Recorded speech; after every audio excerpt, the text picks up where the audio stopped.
Hello, in this video I want to show you how to create schedules for Dyson Air Purifier. To do this, first we'll need to click on the gear icon in the top right corner of My Dyson app, and then we can move to scheduling your machine. Inside you can set your schedule by clicking on continue. Here you'll be able to pick different days of the week that your machine will work at, and then change the working hours. So let's start it from 9 to 17. That's fine for me.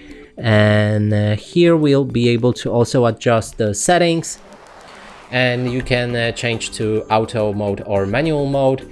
In manual mode you'll be able to adjust the fan speed manually, or also change the airflow direction, activate the night mode, and enable or disable rotation for your machine. When it's done, click on the continue button and add event, and here you'll be able to activate the schedule that you just created. And that's it for this video. Hope you like it. Please consider subscribing to our channel, leave a like and a comment below.